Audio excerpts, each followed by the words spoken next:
31 ડિસેમ્બરને લઈને વડોદરા પોલીસ કમિશનરે પણ નિવેદન આપ્યું અને કહ્યું કે દરેક ભીડભાડવાળા સ્થળોએ પોલીસ તૈનાત રહેશે. અનિચ્છનીય ઘટના ન બને તે માટે પોલીસ સજ્જ છે. ફાર્મ હાઉસીસ, હોટેલ્સને નિયમ ભંગ ન થાય તે માટે સૂચના પણ આપવામાં આવી છે. ભીડ હશે ત્યાં સી ટીમ અને ટ્રાફિક પોલીસ તૈનાત રહેશે. પોલીસની ડ્રિંક એન્ડ ડ્રાઈવ કવાયત ચાલુ જ છે. હજુ સુધી ફાર્મ હાઉસ અને હોટલોએ મંજૂરી માંગી જ નથી.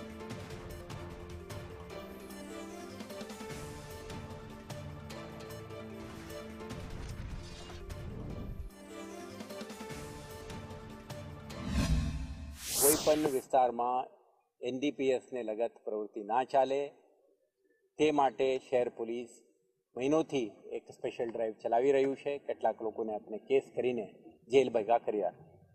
તો કોઈ હિંમત ના કરે શહેરમાં કે આવા પ્રવૃત્તિને અંજામ આપવા માટે કોઈ પણ ફાર્મ હાઉસ કે કોઈ પણ આવારા વિસ્તારને પકડીને કરવાની પ્રયાસો કરશે તો એમને નકામ કરવા માટે ડીસીબી, પીસીબી, એસઓજી અને લોકલ ડી સ્ટાફના માણસો 24/7 એલર્ટ હશે અને એમના સુધી પહોંચીને કાર્યવાહી થશે.